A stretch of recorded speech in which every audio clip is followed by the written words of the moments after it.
So I spent the morning and quite a bit of the day collecting clips for my next video, which I thought it was going to be looking at the morning that the children went missing, but there's actually a more important topic to cover first, and that's got lots of clips. I think that's going to take a lot of work to put together. Anyway, I was looking for a very specific background to use for the thumbnail for that video, and another image caught my attention, one that's been bugging me for quite a while. So I was faced with two choices.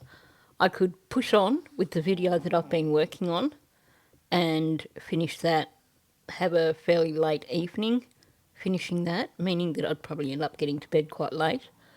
Or I could discuss this one with you and then start on the other one fresh tomorrow morning, which I thought was probably the better option. So before I do get into this video, I wanted to comment on this photo that I've got currently on the screen.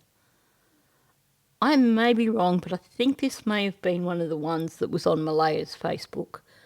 So if you remember, quite early on in the case, straight after she took off from Gerlock Road, she privated her Facebook.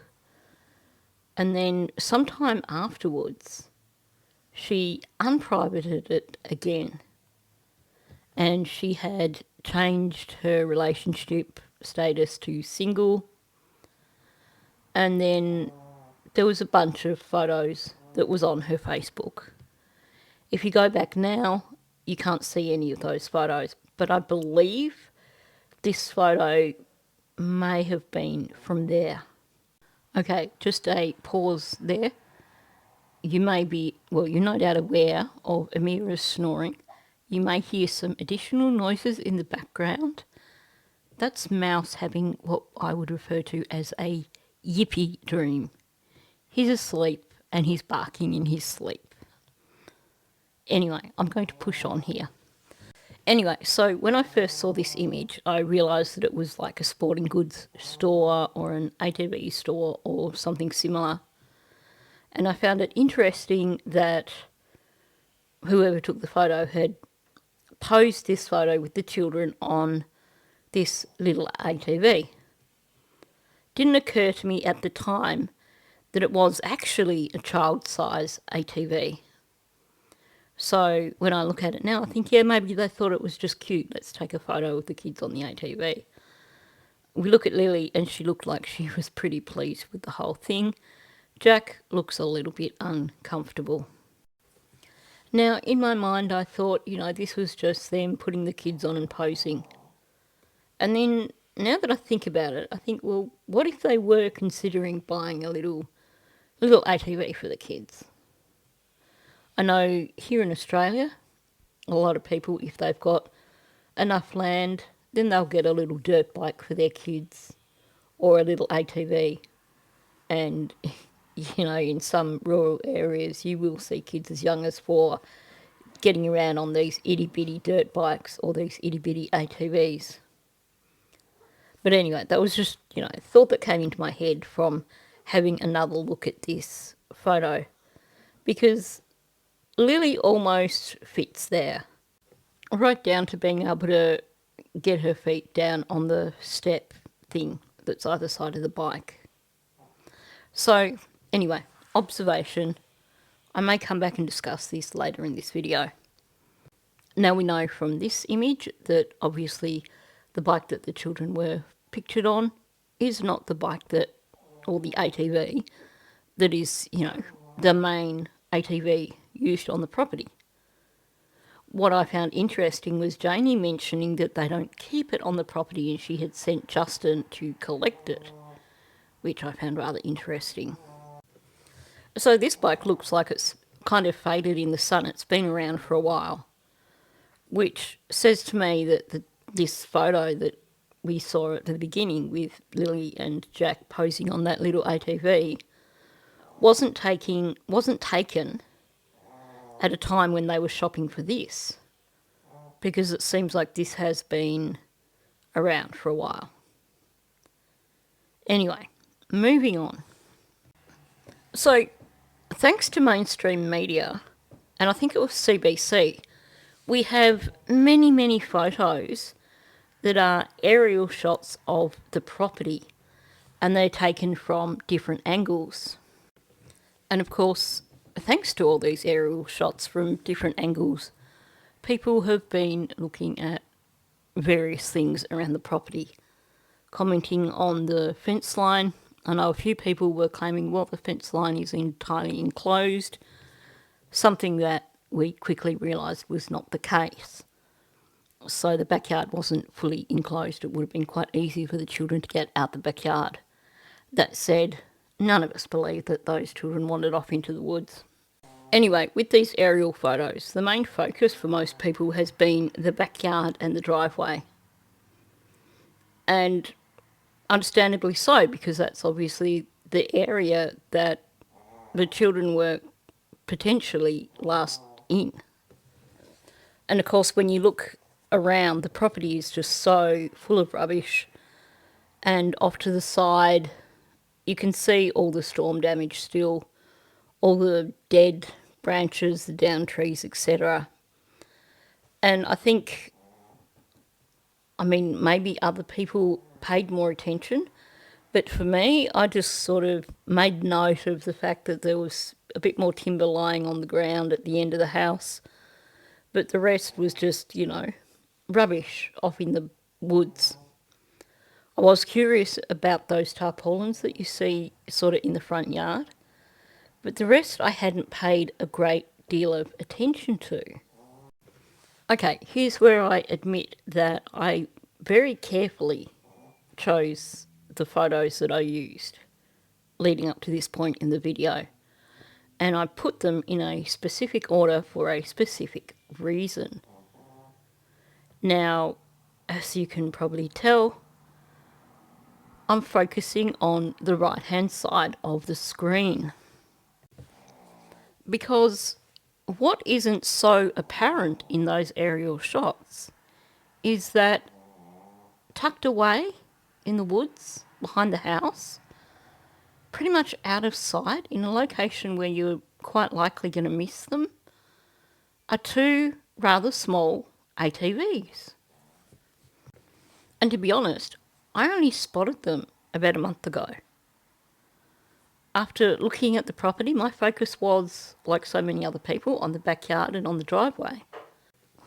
And then I was going through the images that I have of the property for some reason, and this particular image, which I have actually zoomed in, caught my attention. And I suddenly realised that they had these two ATVs stashed in the background behind the house, where you wouldn't really see them unless you knew they were there.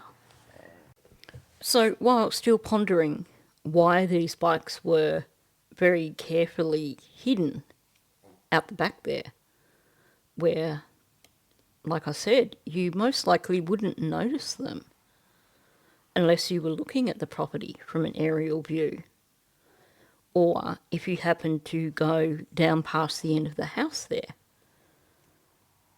My next question was, are they actually children's bikes? So I did a bit of editing. I made an exact copy of the original image. Then I trimmed it down so that I only had Justin's bike in the image.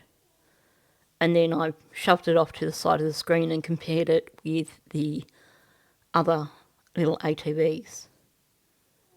That is basically the exact same size as it is in the image. And you can see those little ATVs are definitely smaller than Justin's bike, and they're much lower profile. Are they children's bikes?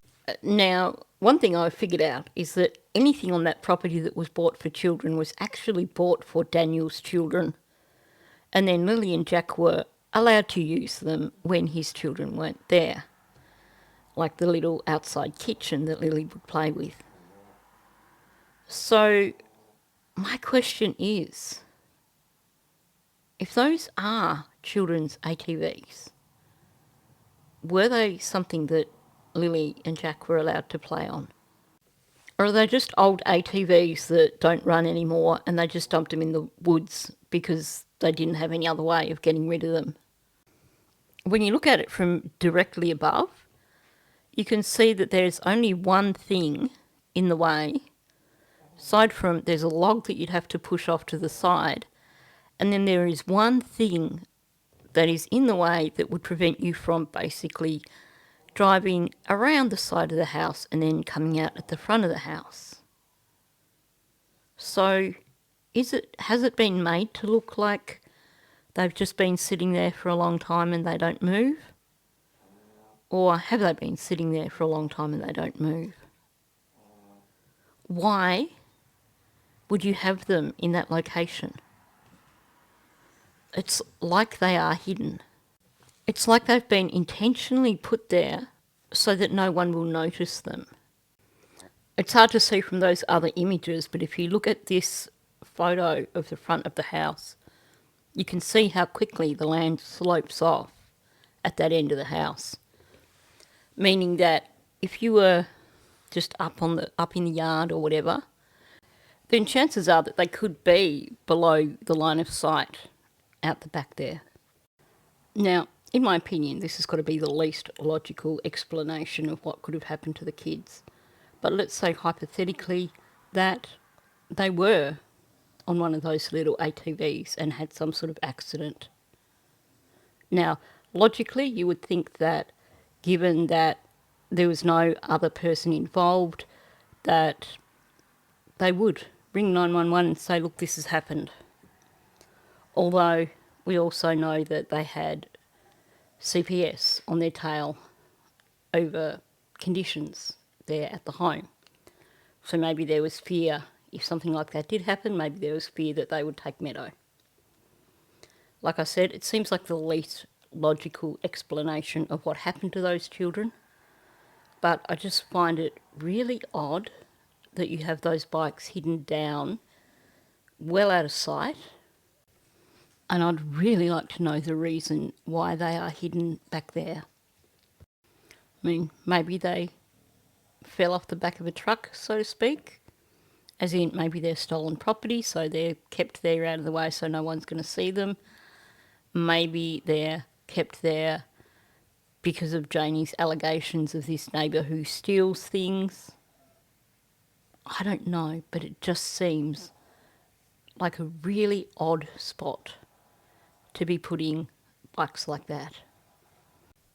Anyway, let me know your thoughts on this, because I'm sure there's probably some logical explanation for why they are stashed away in the woods like that in a location where they're pretty much hidden away, but they're also difficult to access. But for me, it just seems extremely unusual. I mean, they're hidden away and they're intentionally barricaded. What's the story there? So, on that note, thanks for listening. Please do leave a comment below. Let me know your thoughts on this one. Thank you, and I'll catch you in the next one.